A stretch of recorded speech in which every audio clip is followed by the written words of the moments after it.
All right, guys. So I've not been recording. I've not been doing anything. But here is the accounts. Because again, I'm really just trying to focus more on the documentary. But I'm gonna go over the trade I took today and then the trade I took yesterday. Yesterday I was taking partials. That's why this is all the same trade though. You can see the entry time.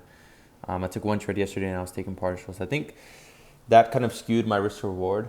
Um, but it allowed me to make more, honestly. So I can't really blame the partials. And then today, honestly, I got stopped out in profit and the market ran to my target. So yesterday I took shorts. Today I took shorts. Honestly, I've been pretty short bias, won't lie. So if we go over here, look at the market here. I was getting chopped up.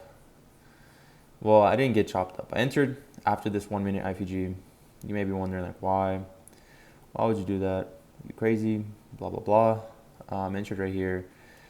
I originally had more risk, but I lowered the stop loss to this high because again, I'm trying to risk 2%, but then I was like, that's a stop loss with an area that is like all the way.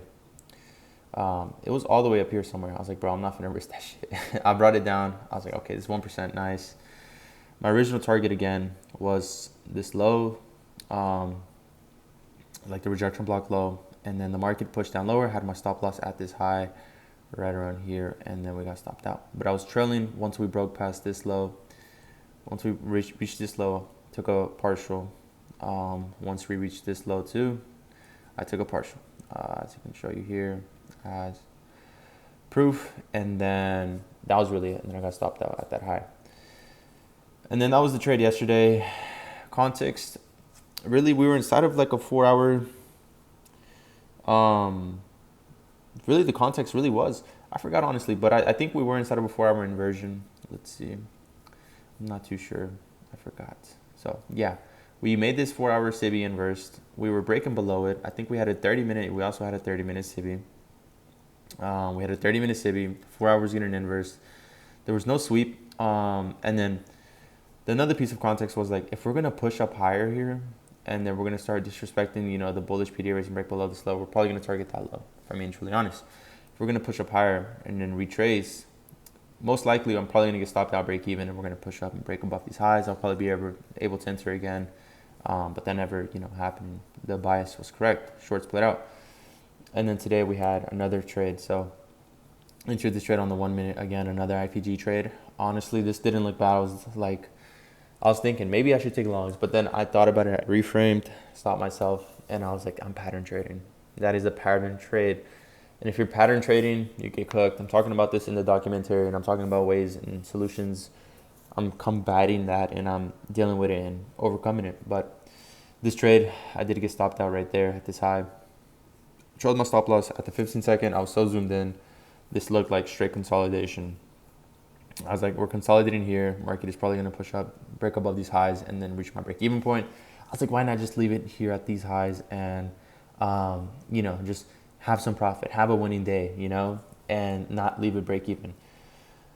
And then next thing you know, the market just pushes up, sweeps the highs. I get stopped out in profit, and then we melt to my objective.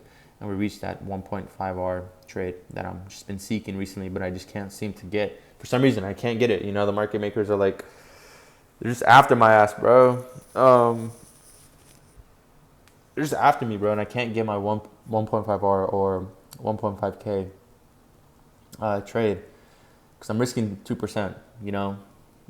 I've been thinking though lately I should just lower the 1.5R to 1R and have those winning trades because again, you just need 4 winning trades and you reach the objective for the max payout. And I'm just like, 3 trades away now. But I don't know, because today I could have reached that 1.5R. Yesterday, maybe I could have reached the 1.5R. Where's yesterday? Over here. Yesterday I could have reached the 1.5R too, and I've just been thinking, bro. I was like, originally again, I was risking 10 cons.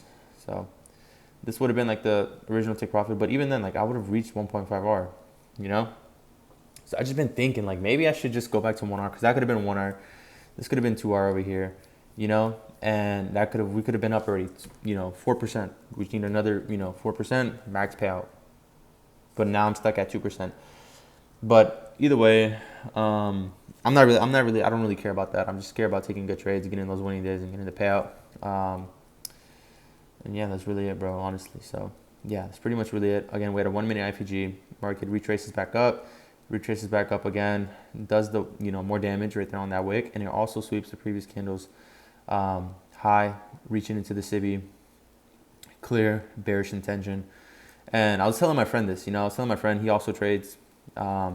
Reason I took this trade is because again the market fell to break above here, and I hate how that's always there. So let's put it up here. Market fell to break above these highs right here. And once the market fell to break above those highs, I was a lot more bearish because again, we're failing to break above the highs. We made this inverse. You want to see the market, hold this fair value gap. And once you start to disrespect that fair value gap, this looks like what? A sweep, an internal sweep inside of a bearish PDRA. We form another SIBI. Clearly, the market's clearly respecting it, filling the 50%, the consequent encroachment. And then you start having strong displacement lower, and then you start having more displacement lower. We sweep an internal low, which is London's low, I believe, and then eventually the market comes back up, sweeps the high. There is no real confluence here that 2 minute SIBI, yeah, we have a 2 minute SIBI. Probably should have, I don't know actually there. I don't know, because I was so zoomed in.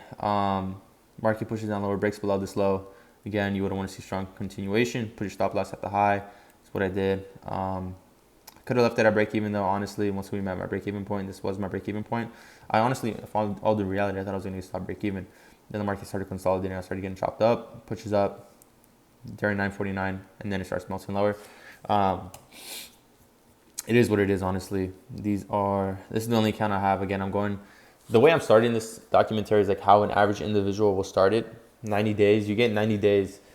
I'm on like my day 3 right now. In terms of trading, day 3, because I haven't really been trading, or maybe a little bit more, honestly. But I know I'm on my second week of the 90-day documentary, but in terms of trading, this is like really my first week. And I'm just building good habits outside of trading, changing my lifestyle, changing my mindset, and approaching it from a perspective where the average individual would approach it from trading. Like you wouldn't start on 5 accounts if you're barely, if you're trying to work your way up and you're trying to start from ground zero again as a trader. This is like a good practice. But it may not be for everybody, because like you have to really have patience. You have to of course, you can't be selling a course and trying to, promote people like dreams. But you have to stay grounded. You have to follow your rules, stick to your system, and apply that same framework on one account, and then get the payout, get the ROI back, invest into more accounts, do the same thing, and then continue doing that and continue scaling. But the hardest part, and usually the part where everybody fucks it up, is consistency. It's consistency because one red day can make somebody crash out and blow their account for the rest of the week. One red day can make somebody, spiral and be like, what's wrong? Maybe it's my system. Maybe it's me. I don't know what the hell I'm doing. I'm going to crash out. I'm going to risk so much next trade, blah, blah, blah. But in all due reality, it's just you. You need to take a look in the mirror, reflect, and again, I talked about the daily habits. And the most important things you need to focus on as a trader is your sleep, your diet, and then if you're exercising. That's the most basic 3 things you can focus on as a trader. Instead of focusing so much on trading after a certain point, after you've watched, so many ICT videos, after you watch so many order flow videos, after you watch, I don't know, after you have just a good system and a good strategy and it works, there's just no point in watching or consuming content, I should say, at any point in trying to tweak your system and backtest more and just do this and that so much to the point where you burn yourself out. Just start focusing on your sleep quality, your decision making, your market lens or your market's perspective, like how you view the market and deriving narrative, because I think narrative is the most important part. That's something I used to lack. I used to pattern trade. I would have pattern traded that long earlier if I saw it. But start deriving more narrative, start focusing more on the narrative qualities and self-control. Start having more self-control, start focusing on listening to your internal dialogue, how you're feeling, if you're ready to trade that day, you're emotional after a certain point, just start focusing on yourself a little bit more, I should say. But that's pretty much really it. Just 3 more winning days, honestly, that's all I need. I'm not really, again, it's not really a rush to get into these 3 winning days and force the market to give me something, it's just, I'll take what it gives me, and that's something you have to really learn. Like today, I got stopped out at break even. I'll take that. Or not break even, but in profit. I'll take it. I'll take a winning day, honestly. And Same thing with yesterday. I'll take it. And yeah, now I'm gonna just aim to get those 3 winning days now, honestly. And that's really it, bro. I'm not really in a rush. So just gonna aim to take the highest quality setups. That's really what else can I say? I'm just aiming to take the highest quality setups, focusing on myself, focusing on getting better, 1% better every single day. So yeah, peace.